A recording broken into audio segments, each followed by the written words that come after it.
السلام علیکم، welcome to my YouTube channel Classic Science میں ہم نے چیپٹر نمبر 1 جو ہے وہ سٹارٹ کیا ہے، اور اس میں ہم سیل پڑھ رہے تھے۔ سیل میں ہم نے سیل ممبرین سٹارٹ کیا تھا، اور سیل ممبرین میں آج ہم پڑھیں گے ٹرانسپورٹ کے بارے میں کہ ایک سیل ممبرین میں ٹرانسپورٹ جو ہے وہ کس طرح ہوتی ہے۔ تو چلے ہم سب سے پہلے سمجھتے ہیں کہ ٹرانسپورٹ کیا ہے۔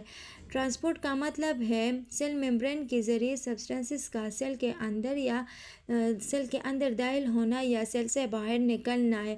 سیل ممبرین جو ہے نا وہ ہر سبسٹنس کو آزادانہ طور پر اندر یا باہر جانے نہیں دیتی، اس لیے اسے سلیکٹیولی پرمیبل کہتے ہیں، جو آلریڈی ہم ڈسکس کر چکے ہیں۔ سیل ممبرین کے ذریعے ٹرانسپورٹ کی جو ہے مین ٹائپس ہے، ایک ہے ایکٹیو ٹرانسپورٹ اور ایک ہے پیسیو ٹرانسپورٹ۔ سب سے پہلے ہم پیسیو ٹرانسپورٹ کو ڈسکس کریں گے۔ پیسیو ٹرانسپورٹ میں سبسٹنسز جو ہے نا وہ سیلولر انرجی یعنی کہ ATP کے بغیر سیل ممبرین کے ذریعے منتقل ہوتی ہے۔ پیسیو ٹرانسپورٹ میں یوجولی زیادہ کنسنٹریشن سے کم کنسنٹریشن کی طرف جو ہے سبسٹنسز جو ہے وہ موومنٹ کرتے ہیں، یعنی کہ اس موومنٹ کے لیے سیل کو ATP جو ہے وہ ہرچند نہیں کرنا پڑتا۔ کنسنٹریشن کیا ہے؟ کنسنٹریشن کیا ہوتی ہے؟ کنسنٹریشن سے مراد کسی خاص جگہ پر کسی سبسٹنس کی مقدار ہے۔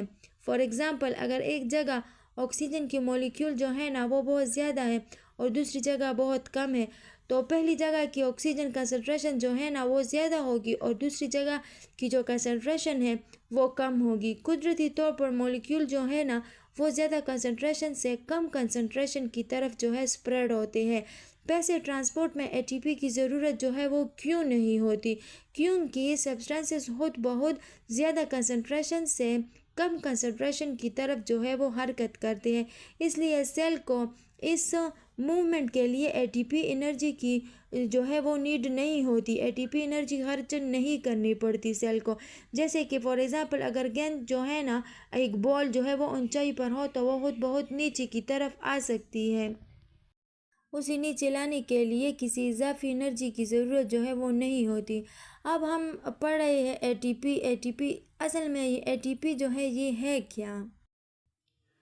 پیسیو ٹرانسپورٹ کے ٹائپس سے پہلے ہم ATP کو ڈسکس کریں گے کہ ATP ہمارے پاس کیا ہے۔ تو ATP جو ہے نا یہ ایک بہت اہم مولیکیول ہے جو سیل کو کام کرنے کے لیے انرجی فراہم کرتا ہے۔ ATP کا پورا نام ہے ایڈینوسین ٹرائی فاسفیٹ۔ یہ فار ایگزامپل سیل کے اندر بہت سے کام ہوتے ہیں، جیسے کہ ایکٹیو ٹرانسپورٹ، اس کے علاوہ مسل کنٹریکشن، نئے مولیکیولز کا بننا، سیل کی مختلف ایکٹیویٹیز، اس کے علاوہ تو ان کاموں کے لیے انرجی چاہیے ہوتی ہے نا، تو ATP اس انرجی کو فراہم کرتا ہے۔ یہ ATP جو ہے نا یہ سیل کو انرجی فراہم کرنے کا ایک بہت ہی اہم ذریعہ ہے۔ آپ ATP کو سیل کی چھوٹی انرجی کرنسی جو ہے وہ بھی سمجھ سکتے ہیں، جیسے کہ ہم چیزیں خریدنے کے لیے پیسے استعمال کرتے ہیں نا، ویسے ہی سیل مختلف کاموں کے لیے ATP کی انرجی جو ہے وہ استعمال کرتا ہے۔ جیسے کہ فار ایگزامپل ایکٹیو ٹرانسپورٹ میں کیا ہوتا ہے کہ سیل کسی سبسٹانس کو کم کنسنٹریشن سے زیادہ کنسنٹریشن کی طرف لے جانا چاہتا ہے، تو یہ کیا ہے کہ یہ نیچرل ڈائریکشن کے خلاف ہے، اس لیے انرجی چاہیے ہوگی۔ تو ATP جو ہے نا وہ انرجی فراہم کرتا ہے، پروٹین پمپ جو ہے وہ کام کرتا ہے، اور سبسٹانسز جو ہے وہ سیل ممبرین کے دوسرے پارٹ جو ہے وہ منتقل ہو جاتے ہیں، اس لیے ہم کہتے ہیں کہ ایکٹیو ٹرانسپورٹ میں ATP جو ہے وہ درکار ہوتی ہے۔ یہاں پر ہم نے ایک پوائنٹ پڑھا پروٹین پمپ، تو پروٹین پمپ کیا ہے؟ پروٹین پمپ جو ہے نا یہ سیل ممبرین میں موجود ایک خاص پروٹین ہے جو ATP کی انرجی استعمال کر کے اسپیسیفک سبسٹنس کو سیل ممبرین کے دوسرے پار منتقل کرتا ہے۔ For example sodium potassium pump, اس کی ایگزامپل ہم لے سکتے ہیں کہ یہ سیل ممبرین میں موجود ایک پروٹین پمپ ہے اور یہ ATP انرجی جو ہے وہ استعمال کرتا ہے۔ اس کا کام کیا ہوتا ہے؟ کیسے کام کرتا ہے؟ یہ کیا کرتا ہے کہ یہ سوڈیم آئنز کو سیل سے باہر کی طرف منتقل کرتا ہے اور پوٹاشیم کو سیل کے اندر کی طرف منتقل کرتا ہے۔ تو یہ کام کرنے کے لیے ATP کی انرجی جو ہے وہ استعمال ہوتی ہے، اس لیے یہ ایکٹیو ٹرانسپورٹ کی مثال ہے۔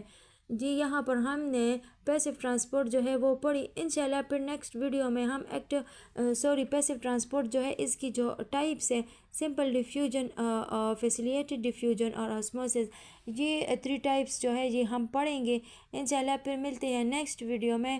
اور یہ ہم ڈسکس کریں گے. پلیز چینل کو لائک اینڈ سبسکرائب ضرور کیجیے گا. ملتے ہیں پھر نیکسٹ ویڈیو میں. Thank you. اللہ حافظ.